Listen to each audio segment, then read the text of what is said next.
Au lendemain de l'indépendance de nombreuses colonies en Afrique, la France tente de garder des liens avec certaines d'entre elles, notamment le Rwanda, pour tisser des liens francophones. La France signe des accords avec le Rwanda pour leur apporter du soutien, notamment militaire. On peut donc se demander comment, durant le génocide des Tutsis, la France s'est abstenue d'intervenir. Dans une première partie, nous verrons le rôle de la France à la veille du génocide de 1994, et dans une deuxième partie, nous parlerons du rôle de la France pendant et après le génocide. La guerre débute au Rwanda en 1990 entre les Hutus et les Tutsis, deux groupes ethniques différents du Rwanda. La France, toujours alliée du Rwanda, apporte alors un soutien militaire, diplomatique et financier au gouvernement Hutu dirigé par Juvenal Habyarimana, qui est opposé au FPR sous le Front patriotique rwandais créé par les Tutsis. Ce soutien fait l'objet de beaucoup de controverses au Rwanda mais aussi en France. La guerre civile est déclenchée le 1er octobre 1990 par le FPR pour restaurer les droits des Tutsis rwandais exilés dans les pays voisins. La France intervient en appui du gouvernement rwandais pour lui montrer son soutien, estimant que le FPR n'a qu'un faible impact politique. L'opération Noroi est lancée à Kigali le 4 octobre 1990 par l'armée française.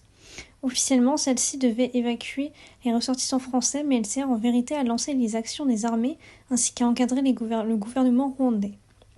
Le FPR est donc repoussé et les Tutsis affichant leur accord avec le parti sont réprimés.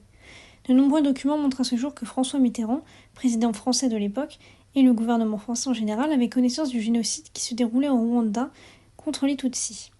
En novembre 1990, le chef d'état-major de la gendarmerie rwandaise Pierre-Célestin Rwagafilita déclare au général français Jean Varret « Les Tutsis ne sont pas très nombreux, on va les liquider ». Le général français fait donc remonter l'information à l'ambassade en France, mais selon lui, son alerte n'a suscité aucune réaction de la part du gouvernement. En mars 1992, un massacre de 150 à 300 Tutsis a lieu dans le district de Bugesera, encourageant par la radio les populations à faire preuve de violence contre les Tutsis. Les ambassadeurs occidentaux demandent l'ouverture d'une enquête afin de trouver les responsables des violences, mais la France ne s'associe pas concrètement à eux dans cette action. Elle continue en effet de lui verser une aide financière, ainsi que la Belgique, pour augmenter le budget militaire du gouvernement rwandais. De plus, la France fournit directement des cargaisons d'armes et de munitions. Les autorités françaises continuent de n'exercer que très peu de pression sur le gouvernement rwandais pour l'inciter à la modération de la guerre civile. Certains des représentants français comme Marcel Debarge vont jusqu'à encourager la création d'un front des Hutus, ce qui est perçu plus tard comme encourageant la création du Hutu Power, démontrant la complicité de la France dans le génocide. Selon des historiens, les militaires français entraînent des militaires rwandais mais aussi des miliciens civils au combat. Au terme des accords d'Arusha de 1993, la France est censée se retirer du Rwanda, ce qu'elle ne fera qu'après la fin du génocide.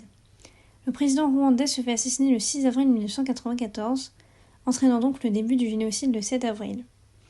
Les conseils se tiennent en France avec des représentants rwandais, mais ne sont présentes que les personnalités les plus radicales. Les soldats français quittent le territoire rwandais au premier jour du génocide. Le 27 avril 1994 est organisé à Matignon un conseil avec des délégations rwandaises visant officiellement à discuter d'un cessez-le-feu. Cependant, ne sont présents encore une fois que les partis extrémistes, orchestrant alors les massacres des Tutsis. Le 15 mai 1994, le terme de génocide est utilisé pour la première fois par Alain Juppé, ministre des Affaires étrangères françaises. Des organisations telles que MSF, Médecins sans frontières, déclarent « Les gens qui massacrent aujourd'hui, qui mettent en œuvre cette politique planifiée et systématique d'extermination, sont financés, entraînés et armés par la France ». Le 14 juin, François Mitterrand qualifie le gouvernement intérimaire rwandais d'assassin.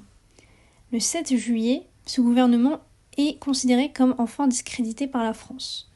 Cependant, des rapports ont démontré que la France a bien continué à livrer des armes au gouvernement durant le génocide. Ces livraisons d'armes se sont poursuivies jusqu'à l'opération Turquoise, où des ordres auraient été donnés de continuer à armer les Hutus pour déclencher des offensives contre le FPR, alors même que le but de cette opération était de stopper les combats. En mars 2004, des citoyens français créent une commission d'enquête sur l'implication de la France dans le génocide des Tutsis. En 2010, Nicolas Sarkozy déclare que des erreurs politiques ont été commises au Rwanda. En 2014, François Hollande promet d'ouvrir une enquête. Le gouvernement français a jusqu'en 2021 rejeté toute responsabilité dans le génocide des Tutsis. Les droits d'accès aux archives de la période du génocide étaient très restreints pour les historiens et les journalistes, afin de ne pas mettre en lumière le rôle néfaste de la France. Une commission française d'historiens sur le rôle de la France au Rwanda a été mise en place par Emmanuel Macron et conclut en mars 2021 à des responsabilités lourdes du pouvoir français et notamment du président François Mitterrand. Suite à cette reconnaissance face au génocide, les relations entre la France et le Rwanda sont vues apaisées et normalisées.